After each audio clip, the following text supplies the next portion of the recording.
আমার যে কি হয়েছে ভগবান জানে, এত ভুলো মন হয়েছে আমার। ভিডিও একদম রেডি, পোস্টও করে দিয়েছি, অথচ শিডিউলে গিয়ে দেখি নেক্সট ডেতে হয়ে গেছে। 12টার পরে যে পরের দিন হয়ে যায় সেটা আমার মাথা থেকে হয়তো বেরিয়েই যাচ্ছে। কি যে হয়েছে আমার। এই কিছুদিন আগে এক দিদির বিয়ে নিমন্ত্রণ ছিল, তো আমরা সবাই মিলে রেডি হয়ে চলে গেছিলাম সেখানে। আমরা পৌঁছে গেছি প্রায় 7টা নাগাদ, তখনও দিদি রেডি হচ্ছে, তো ভাবলাম চলো স্টল থেকে একটু ঢু মেরে আসি। গিয়ে তো প্রথমেই হামলে পড়লাম ফুচকা স্টলে। ফুচকা দেখলে জিভ থেকে কান্না জল পড়ে বলো তো। আইসক্রিমটা দেখে একটু কিন্তু হলেও ভাবলাম চলো একটা খেয়েই নি, কি আর হবে। প্লেট ভর্তি করে একেবারে চিকেন পকোড়া নিয়ে গেছি, একবারে আয়েশ করে বসে বসে খাচ্ছি। তার মধ্যে থেকে দেখি দিদি রেডি হয়ে চলে এসেছে। আমাদের তো দেখে দিদি ভীষণ খুশি। দিদিকে এত সুন্দর লাগছিল, অসাধারণ লাগছিল এক কথায়। প্রত্যেকদিন তো সাধারণ কুর্তি চুড়িদারেই দেখি, কিন্তু আজকে খুবই সুন্দর লাগছিল। লোকেশন অনেকটা দূরে থাকায় চিকেন পকোড়া আমাদের হজম না হলেও ফার্স্ট বেচেই আমরা বসে পড়েছি। রাধা বল্লভী চানা পনির দিয়ে খেতে না খেতেই পাতে পড়ে গেল সাদা ভাত, মাছের মাথা দিয়ে ডাল আর ঝুরঝুরে আলু ভাজা, বাঙালির সব থেকে ফেভারিট খাবার। লেবু দিয়ে ডাল আর ভাত ভালো করে মেখে আলু ভাজার সাথে মুখে তুলতেই একেবারে অমৃত। এরপরেই পাতে পড়ে গেল কাতলা কালিয়া। আমি তো সমস্ত ফুডের টিপগুলো নিচ্ছিলাম, আর এখানে কাকু কি বলছে সবাই শোনো। ভূমিকা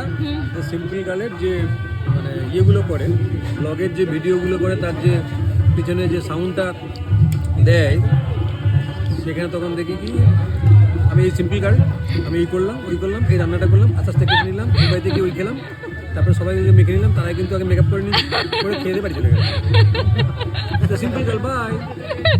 শুনতেই তো পেলে, খাওয়া দাওয়া তো হচ্ছে, তার সাথে ভীষণ মজা। একটা মাছ খেতে না খেতেই পাতে পড়ে গেল পাবদার ঝাল। দুটো মাছই ভীষণ ভালো হয়েছিল খেতে। গেস করো কি আসছে এবারে।